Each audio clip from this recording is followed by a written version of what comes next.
सबको जय जोहार। थकान तो महसूस नहीं हो रही है?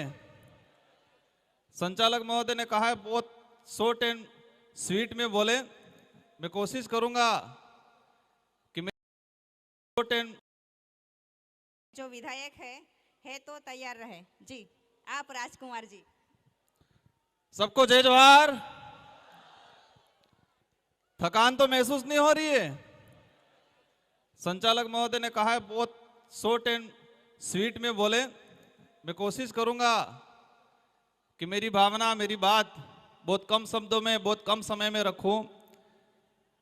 31वां आदिवासी सांस्कृतिक एकता महासम्मेलन में विभिन्न राज्यों से और अन्य देशों से पधारे हुए हमारे अतिथि, हम सब यहां पर एकत्रित होके हमारे आदिवासी समाज को किस दिशा में ले जाना है, हमारे आदिवासी समाज के संवैधानिक हक अधिकार और हमारे आदिवासी समाज की संस्कृति का संरक्षण संवर्धन को लेकर चर्चा कर रहे हैं। आज मेरा वक्तव्य शुरू करने से पहले मैं इस मंच से मेरी 84 की जनता को नमन करना चाहूंगा, धन्यवाद देना चाहूंगा कि 84 की जनता ने मुझे दूसरी बार विधायक बनाया और मेरे से पूर्व हमारे झारखंड से आए हुए मैडम ने बताया था सिलेक्शन का, भले इलेक्शन हुआ हो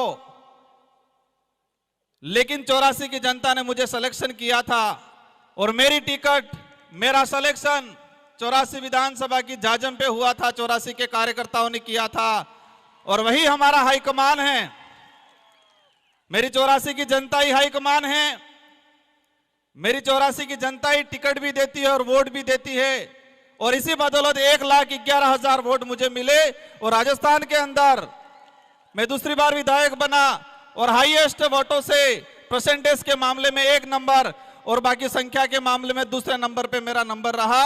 इसके लिए मैं 84 की जनता को धन्यवाद देना चाहता हूं। आज देश में हो क्या रहा है,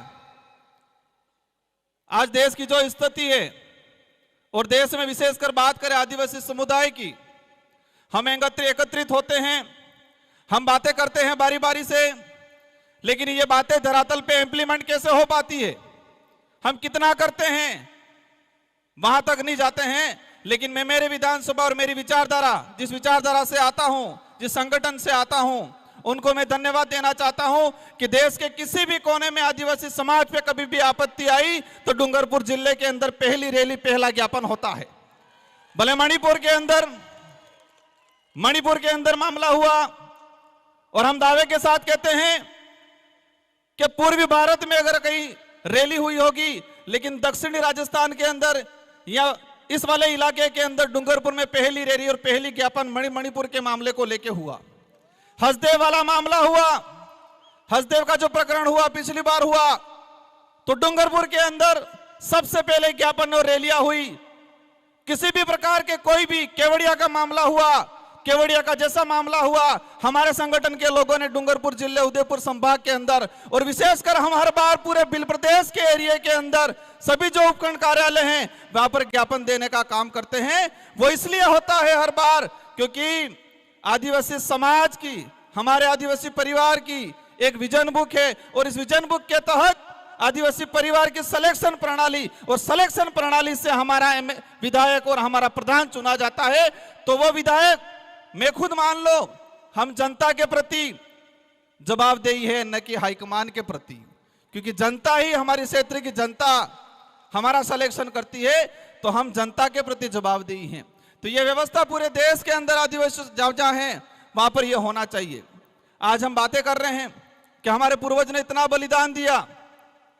मैं एक बात बोलना चाहूंगा कि हम कुछ कर पाए नहीं कर पाए, लेकिन इतना काम जरूर करना है कि हमारे पूर्वजों ने जो व्यवस्था बनाई है, हमारे पूर्वजों ने जो लड़ झगड़ के लाखों बलिदान देके ये जो संवैधानिक प्रावधान जो हमको दिए हैं, जो शेड्यूल 5 या शेड्यूल 6 का है, और इन प्रावधानों के तहत हमको आदिवासी होने का प्रमाण पत्र मिलता है और वो प्रमाण पत्र मिलता है तब हम एमएलए एमपी बनते हैं। अगर वो प्रमाण पत्र नहीं मिलता तो हम एमएलए एमपी नहीं बनते। तो मैं एक बात कहना चाहूंगा, नया कुछ कर पाओ नहीं कर पाओ, लेकिन हमारे पूर्वजों ने जो हमारे लिए करके गए हैं, जो लाखों बलिदान दिया है, देश के इतिहास के अंदर देखा जाए तो आदिवासी समाज ने सबसे ज्यादा बलिदान दिया है। भले उस समय राजा रजवाड़े हो, मुगल हो, अंग्रेज हो, लाखों बलिदान देने के बाद इस संविधान के अंदर हमारे संवैधानिक प्रावधान मिले हैं। जो कल्चर बचा हुआ है, जो हमारी पहचान बची हुई है, वो भी हमारे पुरखों की बदौलत बची हुई है। तो हम नया कुछ नहीं कर पाएंगे ऐसा लगता है, लेकिन जो हमारे पुरखों जो हमको विरासत में दे के गए हैं, कम से कम उसका संरक्षण करने का काम जरूर करना। मुझे लगता है देश के अंदर जो हालात हैं, हमारे समाज के जो जनप्रतिनिधि हैं, हमारे समाज के जो सर्टिफिकेट लगा के कर्मचारी बने हैं, उनको समाज की बात आती है तब समय नहीं मिलता है, लेकिन उनकी लुगाई के लिए घाघरा लेने जाना होता है, पूरे बाजार में 4-5 दुकानें घूम जाएंगे वो। लेकिन उस कर्मचारी, उस नेता को समझना पड़ेगा कि जिस सर्टिफिकेट लगा के मैं विधायक बना हूं, प्रधान बना हूं, सरपंच बना हूं, जिस सर्टिफिकेट को लगा के मैं अधिकारी कर्मचारी बना हूं, वो सर्टिफिकेट लाखों आदिवासियों के बलिदान के बावजूद हमको वो सर्टिफिकेट मिला है। ये बात समझनी पड़ेगी। आज आंदोलन हो रहे देश के अंदर, जहां पर जहां आपत्ति आई, आज हसदेव को लेके हो रहा है। हम हसदेव के आसपास से लोग आके मंच पे हम समाज की बात कर लेते हैं, लेकिन उसके लिए लड़ कितना रहा है पूरे देश के अंदर। जो आने वाली पीढ़ी है, वर्तमान जो युवा है, हमारे जो बुजुर्ग हैं, उनके अंदर भावना डालनी पड़ेगी कि देश के किसी भी कोने में कहीं पर भी आदिवासियों पे आपत्ति आई तो हम सबको पूरे देश में एक साथ, एक ही दिन, एक ही समय हमें ज्ञापन देना पड़ेगा, रैलियां निकालनी पड़ेगी। तब लगेगा कि देश के अंदर आदिवासी समाज एकजुटता हुआ है, एकता के सूत्र में बांधा गया है, ये तब लगेगा। आज देखता हूं मैं आंदोलन की बात, आज यूसीसी समान नागरिक संहिता, मैं उसकी बात इसलिए कह रहा हूं कि मेरे पूर्व पेशा एक्ट की बात हुई, मेरे पूर्व 13(3) का की बात हुई, लेकिन समान नागरिक संहिता अगर देश में लागू होती है तो क्या पेशा एक्ट पे असर नहीं पड़ेगा? मैं सवाल करना चाहूंगा कि यूसीसी लागू होती है तो क्या हमारा संवैधानिक प्रावधान शेड्यूल 5, शेड्यूल 6, एट्रोसिटी एक्ट, पेशा एक्ट, इस पे क्या हमारा असर नहीं पड़ेगा? लेकिन इसके लिए हम नहीं बोल रहे हैं। हमें समय नहीं गुजारना है, हमें टाइम पास नहीं करना है, हमें आने वाली पीढ़ी के लिए लड़ झगड़ के, हमारे पूर्वजों ने जो बलिदान दे के जो प्रावधान किए हैं, उनका संरक्षण करने का काम करना है। आज आंदोलन की बातें होती है, आंदोलन धीरे धीरे सड़कों से, धीरे धीरे कलेक्ट्रियों से खत्म होने लग गया, सोशल मीडिया पे आ गया है आंदोलन। और जो हमारे समाज की जो स्थिति बन रही है, जो लग रहा है जिस तरह से आंदोलन, कहीं पर भी कोई भी मामला हुआ, एक दिन व्हाट्सएप पे डाल देंगे, एक दिन इंस्टाग्राम पे डाल देंगे, एक दिन ट्विटर पे ट्रेड कर लेंगे, 4-5 दिन भूल जाएंगे। और ये मानसिकता है, समझना पड़ेगा, एक साइकोलॉजी गेम है। देश के अंदर जो लोग जिस तरह से आदिवासी समाज के खिलाफ कानून बना रहे हैं, उन लोगों ने पहले से हमारी मानसिकता को पढ़ लिया है कि ये लोग कुछ समय कुछ होगा, विरोध होगा, विरोध होने के बाद कुछ आवश्यकता वाली बात, सुविधा फेंक देंगे और ये लोग आवश्यकता के लिए भागेंगे। आज देख रहे हैं हम, एक दिन होता है, 2 दिन होता है, लेकिन सड़कों से आंदोलन, कलेक्ट्रियों से आंदोलन, विधानसभा से आंदोलन खत्म हो रहा है। और यही स्थिति रही 10 साल बाद। किसी भी मामलों को लेके किसी सड़क पे 5 लोग आंदोलन नहीं करेंगे, सोशल मीडिया पे लाखों आंदोलन कर लेंगे।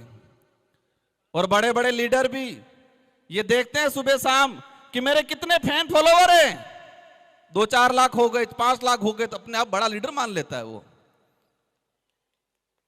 किसमें मानते? समाज सेवी किसमें मानने लग गए हम कि फेसबुक, इंस्टाग्राम, ट्विटर पे हमारे फॉलोवर बढ़ गए तो हम बड़े समाज सेवी हो गए, यही मान रहे हैं आज। और इसी पे आंदोलन हो रहा है।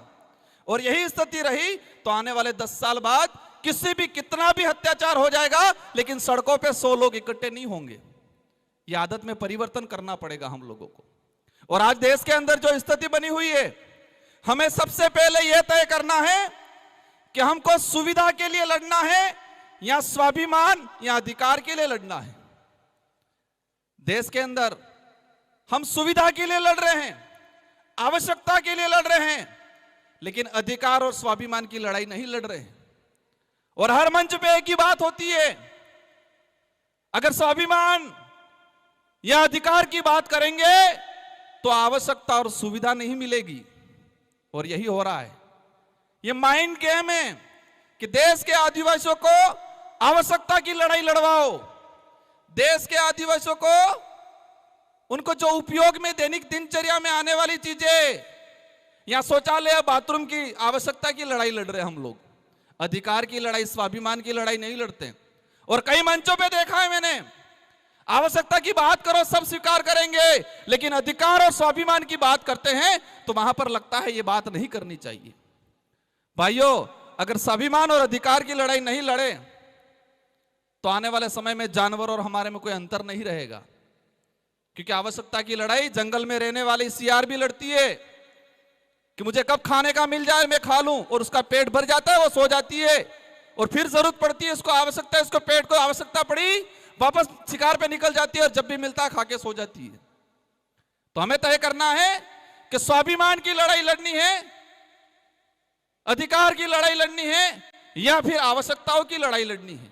और देश में मैंने कई इतनी कम उम्र में देखा मैंने कि हम आवश्यकता की लड़ाई पे ज्यादा फोकस कर रहे हैं, स्वाभिमान और अधिकार की लड़ाई पे ज्यादा फोकस नहीं कर रहे हैं। आज देश की जो स्थिति बन रही है, आज हम जनप्रतिनिधि, मैं खुद भी अपने आप को जिम्मेदार मानता हूं, और मैं हम हमेशा कोशिश करता हूं कि मेरे समाज के लिए, मेरे क्षेत्र के लिए और आने वाले भविष्य के लिए लड़ाई लड़े। वक्त ज्यादा हो गया है, लेकिन इस पांडाल में विराजमान अन्य सभी राज्यों से आए हैं, मैं सभी से अनुरोध करना चाहूंगा कि जब तक हक और स्वाभिमान की लड़ाई लड़ने वाला आपका लीडर नहीं जाएगा, तब तक इस क्षेत्र का, इस समाज का आने वाले भविष्य का कुछ नहीं होगा। जब तक अब आवश्यकता की लड़ाई लड़ने वाला लीडर विधानसभा लोकसभा में भेजोगे, तब तक आने वाला भविष्य गर्त में जाता दिखेगा आप सबको, और इसके जिम्मेदार हम सब होंगे। हम दूसरे समाज को, दूसरे नेताओं को जिम्मेदार ठहराते हैं, लेकिन इसके जिम्मेदार हम सब होंगे, क्योंकि वो तो दूसरा लीडर तो किसकी बजाएगा, हाईकमान की, क्योंकि टिकट हाईकमान से मिलती है। और ये ताकत रखो, और हमारे डूंगरपुर 84 वालों से सीखना पड़ेगा।